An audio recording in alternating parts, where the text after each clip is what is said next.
Hello and welcome to the Ways of Math. I'm your host, Dan the Math Man. And today we're bringing you another video on the Introduction to Basic Probability. Before we get started, please be sure to subscribe to the channel so you can be notified of future videos, and always leave comments or suggestions in the suggestion box below.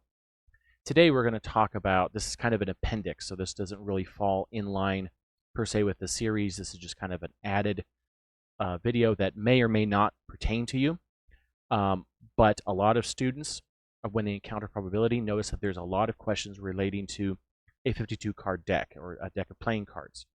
Now, unfortunately, not everybody is familiar with the standard 52 card deck of playing cards, so that's the purpose of this video, is to kind of explain what the 52 card deck of playing cards, the standard deck is, some of the terminology that's used in referencing some of the cards, and also kind of explain other types of playing cards that could pop up in courses on probability. Okay, we won't be really doing any exercises per se as far as computing probabilities. I'll save that for the main series of videos. Again, this is just to kind of establish an understanding of 52 card deck, and also why is it that we even use it for probabilities. So hopefully by the end of this video, if you are unfamiliar, by the end, you will actually understand a little bit more about it and how and why we use it. So again, in this video, we're going to talk about the structure of the standard 52 card deck, why we use it in probability courses, and then also kind of describe some examples of unique decks that might be created in order to exemplify exercises in introductory probability. Okay.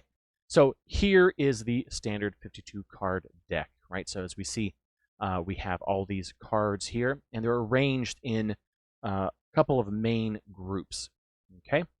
So the two main groups are broken up, or these two main categories are called ranks and suits. So the ranks correspond to kind of the numbers or these little letters that we see in the upper corner. Usually it's in the upper corner.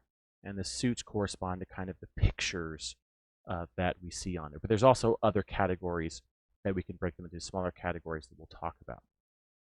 Okay, so first we'll talk about the ranks. Okay, so the ranks are like the face value of each card. That's usually what we reference as the face value of the card. Okay, so there are 4 of each card for each rank, right? So for each rank, for example, the rank of ace, notice there are 4 aces. There's 1 ace for each of these suits, which we'll describe next. There's 4 2s, there's 4 6s, there's 4 10s. There's also 4 of these jacks, 4 queens, 4 kings, etc. Okay. Now, all the ranks that we typically see are labeled as ace, 2, 3, 4, 5, 6, 7, 8, 9, 10, jack, queen, king. And they're denoted either with letters or numbers, and again, they're usually written in the top left corner. Okay, so that's kind of how the ranks break down in a standard deck. Then there are also the suits. So the suits correspond to kind of like the category of each card, right? And this is usually denoted again by a particular image or picture. So in this case, there are clubs, spades, hearts, and diamonds. These are the standard suits that we encounter in the standard deck. Okay, so the club is kind of like this clover. The spade looks kind of like a shovel, is indicated by spade. Heart is clearly a heart, and diamond is this diamond shape.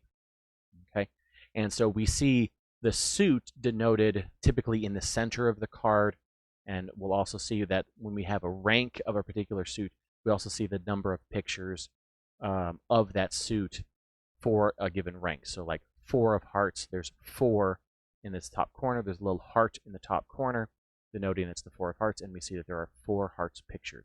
And this is pretty standard. The thing that's a little bit different is with the jacks, queens, and kings, we only see jack of hearts, and we see this picture of a person on the front, which we'll discuss in a later slide. Okay, but again, so we have the ranks, which are the numbers or face values of the cards, and the suits, which are these categories of the cards, right? So club, spade, heart, and diamond.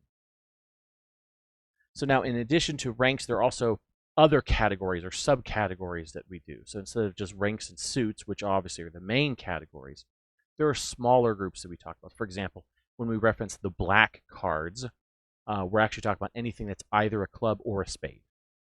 Okay? When we're talking about the red cards, we're talking about anything that's a heart or a diamond. Again, they're usually, clubs and spades are usually denoted by black shapes, so they're black in color for the pictures, while hearts and diamonds are usually denoted with red, hence the reason why they're called black cards and red cards. Okay?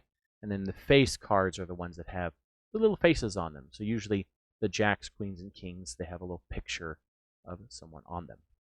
Okay, so again, like we talked about, the black cards are all the cards that are black. This is anything that's either a club or a spade. The red cards are anything that's red, and those are either hearts or diamonds. While the face cards are anything that is of the rank either jack, queen, or king. So all jacks, all queens, all kings are called face cards. And again, it's usually because they're denoted by a picture of a person.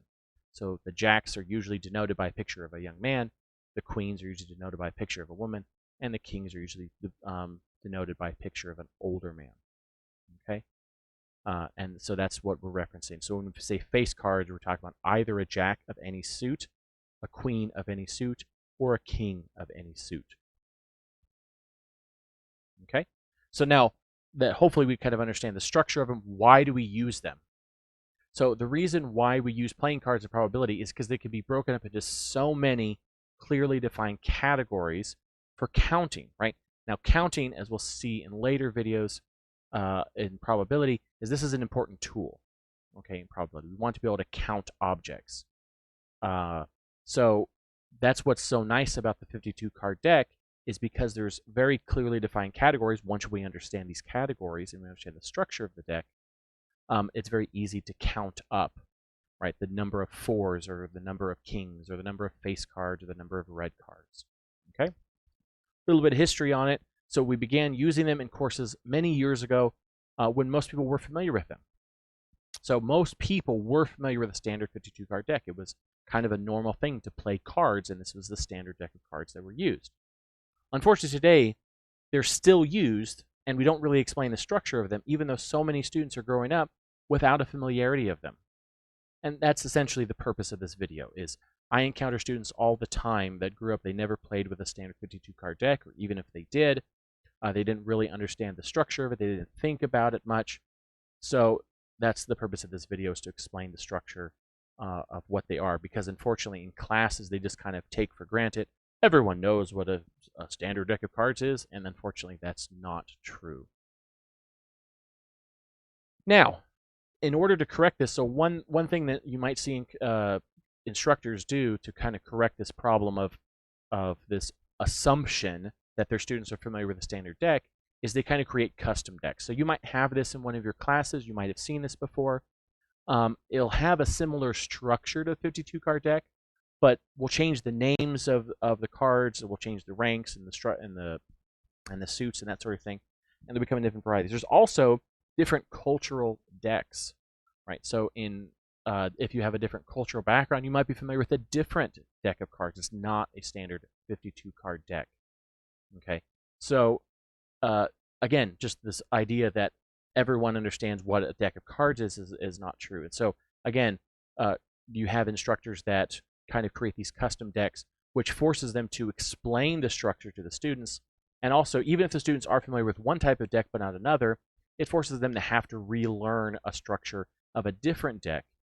And so they kind of start from scratch on this understanding of the structure of the deck of cards, so they can focus on these counting ideas that are necessary for the use in probability exercises.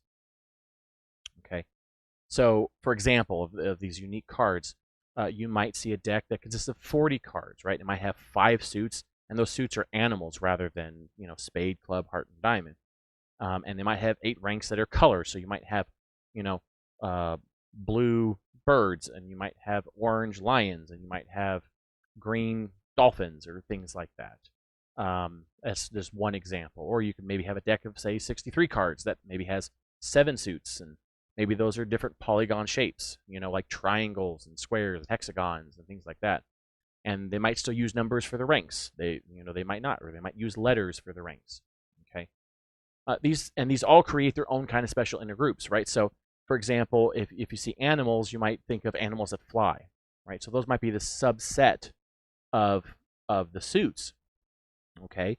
Or maybe we might think of polygons that have more than 4 sides, things like that. So these create their own inner structure, right? Like the face cards, black cards, red cards have with the standard 52 card deck. So these inner structures are what we like because they give us other ways of phrasing questions and other ways of making you have to count the cards in the deck in order to interpret the probability question that's being asked. Okay, so all these examples are just intended to motivate students to learn a basic category structure that requires grouping into categories and counting the elements within each category. Thanks for watching. I hope you enjoyed this video. Again, as always, please be sure to subscribe and leave any comments or suggestions in the comment box below. Have a wonderful, math-filled day.